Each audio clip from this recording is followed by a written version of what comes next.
चलिए धोरू की धार की शुरुआत करते हैं। सबसे पहले बात श्रीगंगानगर की कर लेते हैं। यहां जिले में अंडर ब्रिज निर्माण की मांग को लेकर ग्रामीणों में आक्रोश है। 100 से ज्यादा ग्रामीण रेलवे ट्रैक पर धरने पर बैठे हैं। जान जोखिम में डालकर ट्रैक पार यहां पर लोग करते हैं। पिछले 15 सालों से लोग यहां पर अंडर ब्रिज को लेकर मांग कर रहे हैं, लेकिन इनकी मांग अभी तक नहीं मानी गई है, अनदेखी की जा रही है, जिससे आक्रोशित होकर अब रेलवे ट्रैक पर धरने पर बैठ गए हैं।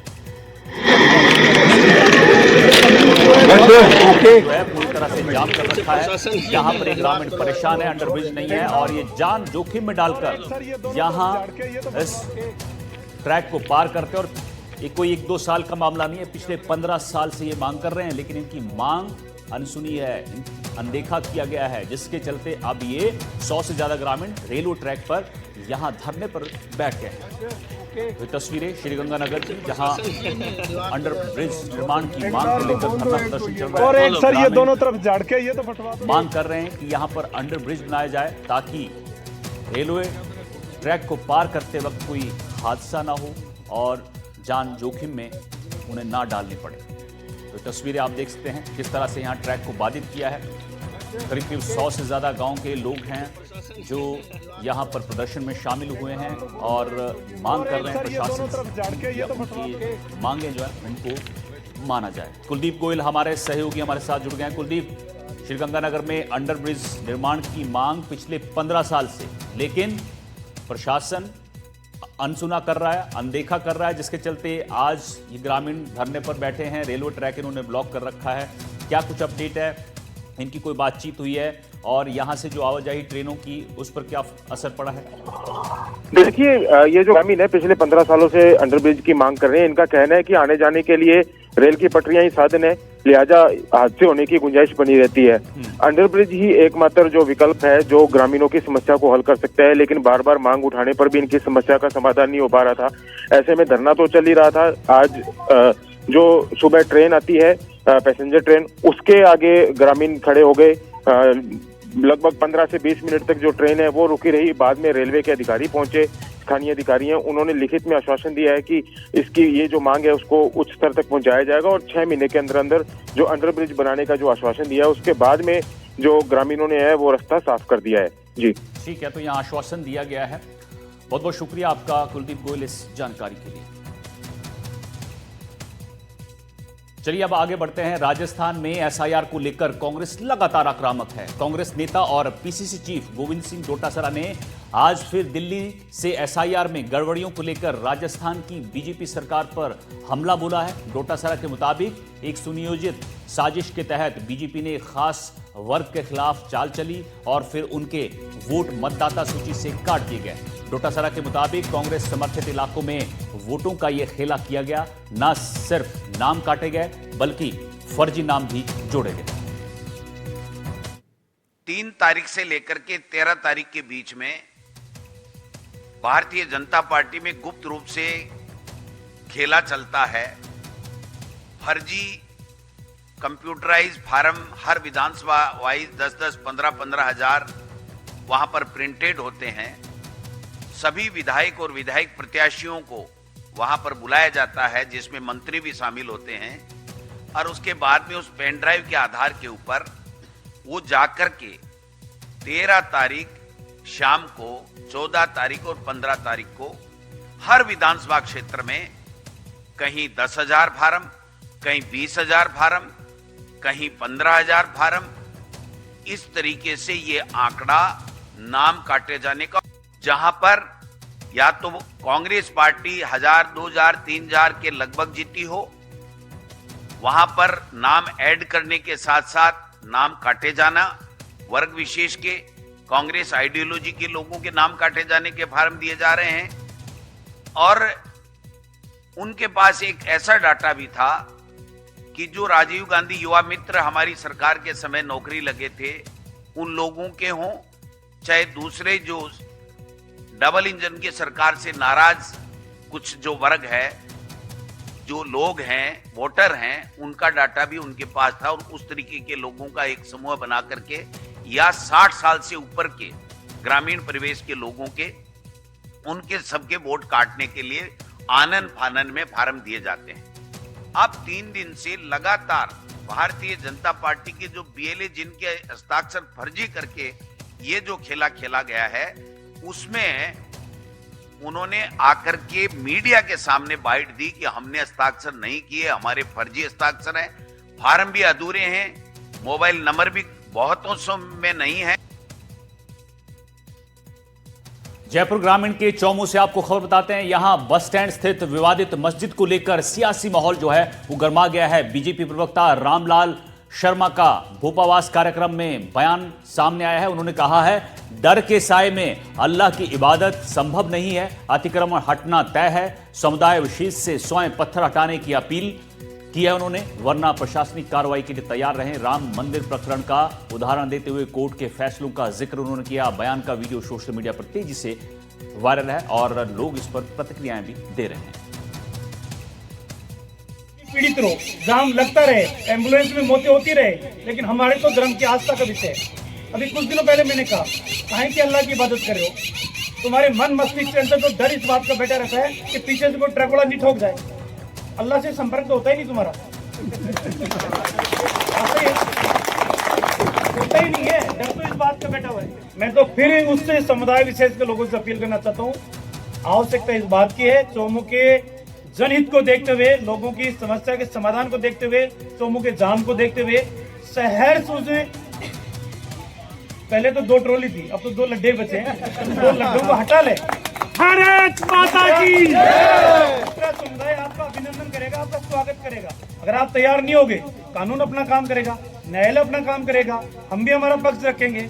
आज नहीं तो कल, कल नहीं तो परसों, 500 साल राम मंदिर का इंतजार कर लिया, वो दिन आ गया ना, बन गया ना राम मंदिर, 500 साल बाद भी बन गया, तो आज नहीं तो कल हटेगी तो।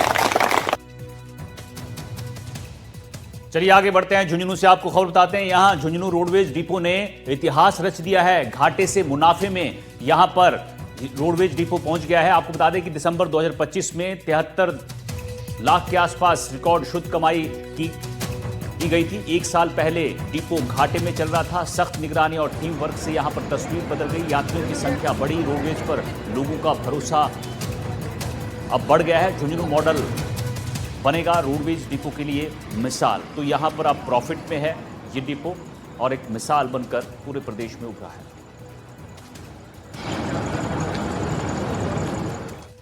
घाटे से मुनाफे में पहुंचा है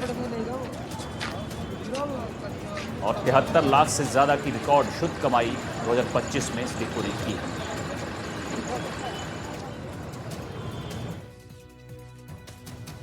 सीकर जिले के फतेहपुर पंचायत समिति में वार्ड पुनर्गठन को लेकर विवाद गहराता जा रहा है।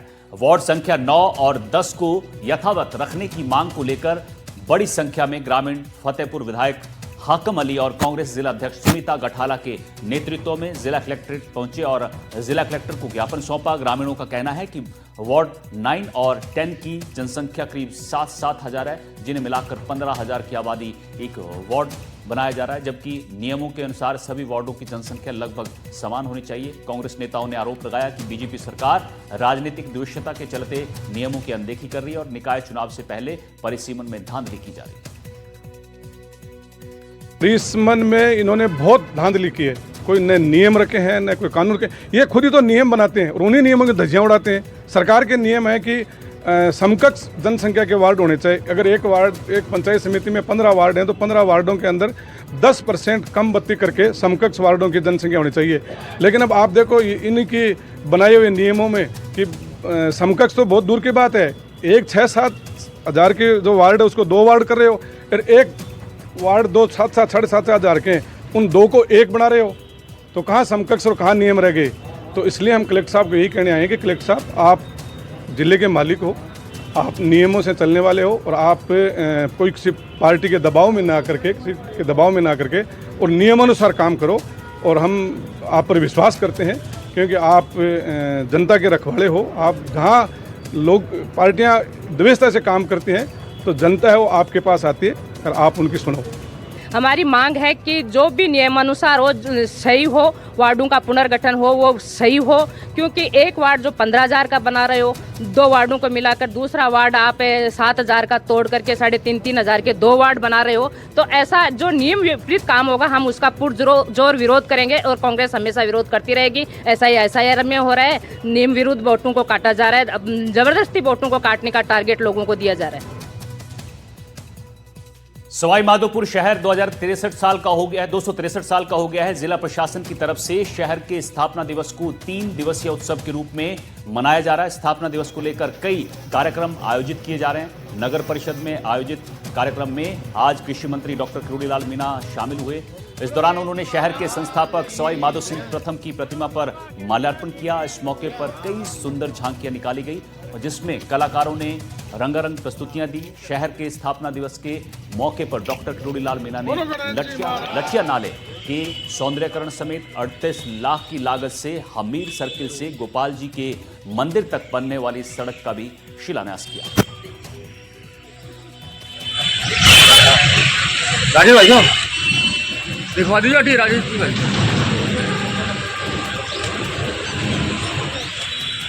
किरोड़ीलाल मीणा यहाँ पहुंचे थे और माल्यार्पण कर रहे हैं। साथ ही लठिया नाले के सौंदर्यकरण समेत 38 लाख की लागत से हमीर सर्किल से गोपाल जी के मंदिर तक बनने वाली सड़क का भी उन्होंने शिलान्यास किया।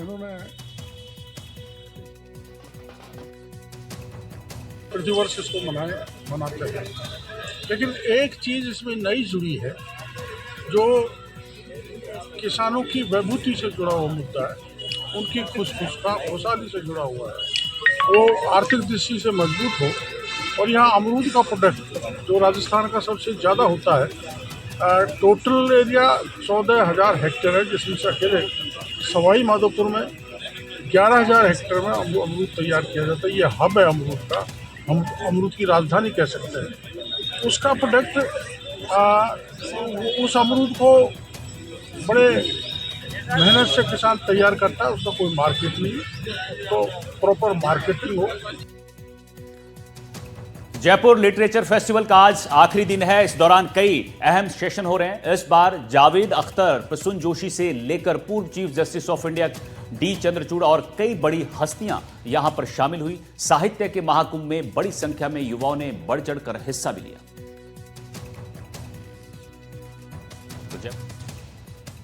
साहित्य के महाकुंभ जयपुर लिटरेचर फेस्टिवल का आज आखिरी दिन है। होटल क्लार्क्स आमेर में हर साल जयपुर लिटरेचर फेस्टिवल का आयोजन किया जाता है। आज आखिरी दिन में कई इंपॉर्टेंट सेशंस यहाँ पर हो रहे हैं और इस साहित्य के महाकुंभ, इस जयपुर लिटरेचर फेस्टिवल में न केवल साहित्य, न केवल लिटरेचर, उसके अलावा राजस्थान की कला और संस्कृति का भी एक अनूठा संगम देखने को मिल रहा है। आप देख पा रहे होंगे मेरे पीछे रंग बिरंगी जो सजावटें की गई हैं, राजस्थानी जो पहचान है, राजस्थानी जो कलर्स हैं, जो वाइब्रेंट कलर्स हैं और जो पहचान है, उस तरीके से सजावट पूरी की गई है और लोग यहाँ पर लगातार आ रहे हैं। खासकर यंगस्टर्स बहुत बड़ी तादाद में यहाँ पर आ रहे हैं। इंटरनेशनल टूरिस्ट भी यहाँ पर आए। कई सेशंस हुए, कई महत्वपूर्ण सेशन हुए जिसमें कई बड़े सेलिब्रिटीज़ यहाँ पर आए। जावेद अख्तर पहले दिन यहाँ पर पहुँचे, इसके बाद में प्रसून जोशी कल यहाँ पर एक अपना पूरा सेशन किया। उन्होंने बताया किस तरीके से भाषा को लेकर के जो बातचीत हुई, साहित्य को लेकर के बातचीत हो रही है। कई ऐसे अहम टॉपिक्स पे बातचीत हुई, कई ऐसे संवेदनशील मुद्दों पे बातचीत हुई जिन पे बातचीत होना बहुत ज़रूरी होता है। समकालीन राजनीति पे बातचीत हुई, यूक्रेन, रशिया, यूरोप की जो स्थिति है, उसके अलावा ईरान में जो हो रहा है, यानी कि ऐसे कई वैश्विक मुद्दों पर भी यहाँ पे बातचीत हुई। और चूँकि जयपुर लिटरेचर फेस्टिवल अंतर्राष्ट्रीय पहचान रखता है, लगातार इस तरह के मुद्दों पर बातचीत होती है। यहाँ पर उन मुद्दों पर बातचीत हुई। आज भी विभाजन की कथाओं में बातचीत हुई, पार्टीशन पर बातचीत हुई और कई ऐसे अहम टॉपिक्स जो कि यंग जनरेशन के लिए बहुत ज़रूरी हैं जानना। जेन ज़ी, मिलेनियल्स के बीच में क्या विरोधाभास है, AI को लेकर के किस तरीके से आगे हमारा भविष्य जा सकता है। Tim Berners-Lee, World Wide Web के संस्थापक, विकिपीडिया के संस्थापक जिमी वेल्स यहाँ पर पहुँचे। उन्होंने बताया कि AI किस तरीके से क्रिएटिविटी को चैलेंज कर सकता है, AI किस तरह से क्रिएटिविटी में हेल्प कर सकता है, इन पे बात हुई।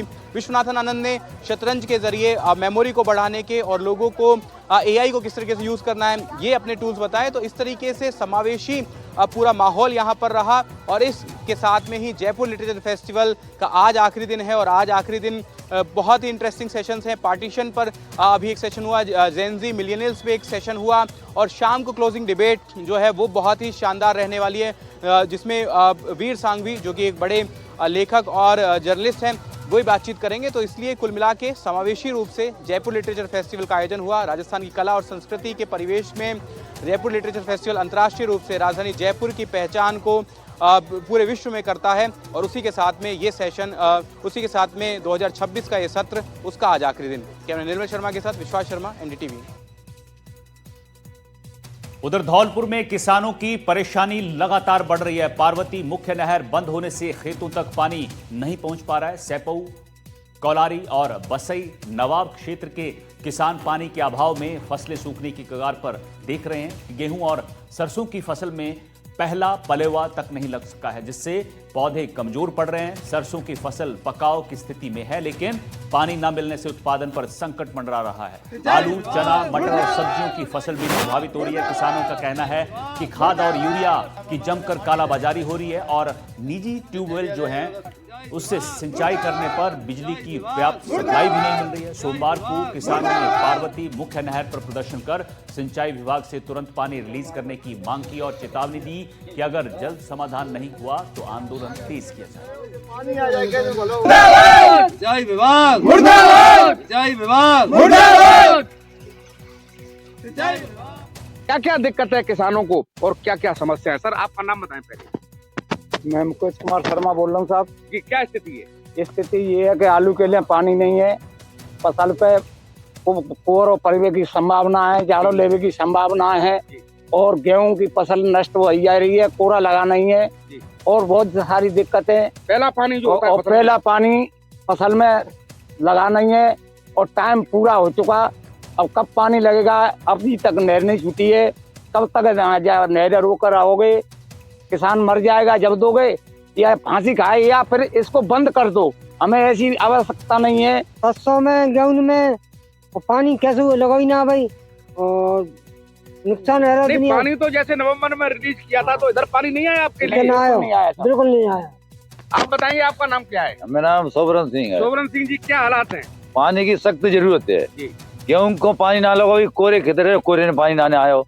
नहर में एक आध दिन आई है, जब से नंबर दे फिर आयो ना पानी। अब बिल्कुल बंद, पानी की सख्त जरूरत है। लाइट आए ना रही, यूरिया मिल रहा ना, यूरिया की कालाबाजारी है रही है, महंगा मिल रहा है, मार्केट में है रही है 3 से 400 को बिक रहा है तो मिल रहा ना वो बड़ी कराई से मिल रहा तो। अब कौन कौन सी फसल में पानी की जरूरत है? आलू है, गेहूं है, सरसों है जी, इनमें सभी पानी की जरूरत है। सब्जी में।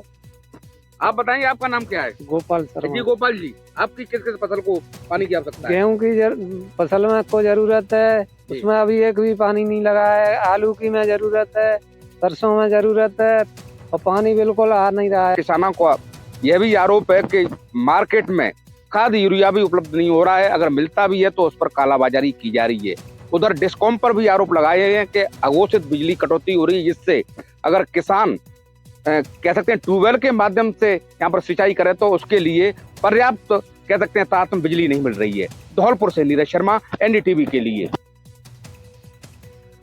भरतपुर में पुलिस परेड ग्राउंड पर गणतंत्र दिवस की तैयारी कर रहे स्कूली बच्चों को ट्रैफिक पुलिस ने यातायात नियमों के प्रति जागरूक किया। इस दौरान बच्चों को सड़क सुरक्षा से जुड़ी अहम जानकारियां दी गई। अधिकारियों ने बताया कि सड़क पर हमेशा बाईं ओर चलना चाहिए। 2 पहिया वाहन पर हेलमेट और 4 पहिया वाहन में सीट बेल्ट लगाना बेहद जरूरी है। बिना ड्राइविंग लाइसेंस वाहन चलाना कानूनी अपराध है। पुलिस ने बच्चों को गोल्डन आवर योजना के बारे में बताया, जिसके तहत सड़क दुर्घटना में घायल व्यक्ति को 1 घंटे के भीतर अस्पताल पहुंचाने वाले नेक दिल व्यक्ति को 25,000 रुपए का नगद पुरस्कार और प्रशंसा प्रमाण पत्र दिया जाएगा। इसके अलावा बच्चों को नशे के दुष्प्रभावों और बाल अपराधों से बचने की सलाह दी गई। ट्रैफिक पुलिस का कहना है कि इस अभियान का उद्देश्य आने वाली पीढ़ी को सुरक्षित और जिम्मेदार नागरिक बनाना है। बच्चों ने इस जानकारी को उत्साह से सुना और खुशी जताई कि ये उनके जीवन में आगे काम आए।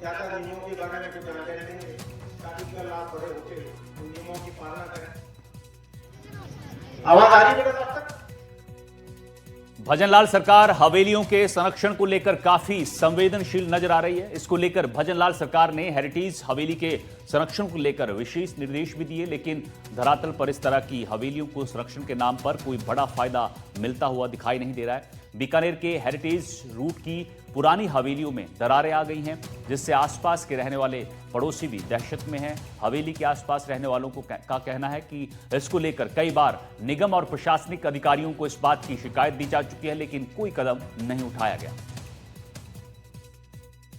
बीकानेर हजारियों का सेल था जो अपने गोचर दी थे उपध्यान जी गोचर, उन्होंने एक बुक भी निकाली थी हजार हजारियों का शहर बीकानेर, और उन्होंने एक एक एरिया का मेंशन भी उसमें किया था कि ये हवेली यहाँ है, ये हवेली यहाँ है। लेकिन अब ये कंडीशन है कि वो हजार हवेलियां नहीं है। मेरे हिसाब से तो 300 हवेलियां भी नहीं रही बीकानेर में, सब टूट गई है, बिखर गई है, किसी ने बेच दी है, किसी ने सेल आउट कर दिया है, कोई अपनी जरूरत के अनुसार उन्होंने अपने मकान नई जनरेशन के अकॉर्डिंग चेंज कर लिया है। लेकिन जो पुरानी विरासत है, जो गवर्नमेंट को संरक्षित कर रखा है, जैसे रामपुरी मोहल्ले की हवेलियां हैं और भी ढाडा की चौक की हवेलियां वगैरह, तो हम चाहते हैं सरकार उनकी देख रेख करे। उनके जो जीर्ण अवस्था में जो हो रही है, जो हमारी धरोहर है, राजस्थान की हो, बीकानेर की हो, तो उस धरोहर को संभाल के रखें। बीकानेर में जो कि काफ़ी हवेलियां हैं, पुरानी हवेलियां हैं, कई हवेलियां बंद हैं, तो उसको ध्यान में रखते हुए एक तो जो रूटीन प्रक्रिया है, हम कई हवेलियों को, हवेली हो या कोई ऐसे घर भी हो, उनको हम नोटिस देते हैं। अगर कोई ऐसी जर्जर की स्थिति में रहती है, नोटिस देके उनसे आह्वान करते हैं कि वो इन हवेलियों को अपने स्तर पे इसका रिपेयर या जो भी चीज़ कराना है कराएं। और कई बार जब अगर स्थिति ऐसी हो जाती है कि हवेलियां वो नहीं गिराते हैं और वो ज़रूरत पड़ जाती है, तो हवेलियां हेरिटेज तो नहीं, बट बाकी ऐसे कई घर हमने ऐसे भी मानसून के टाइम और उसके बाद भी 20 से 30 ऐसे हमने मकान अपने स्तर पे सरकार के फंड पे हमने उनको ध्वस्त कराए थे, ताकि किसी को नुकसान नहीं हो।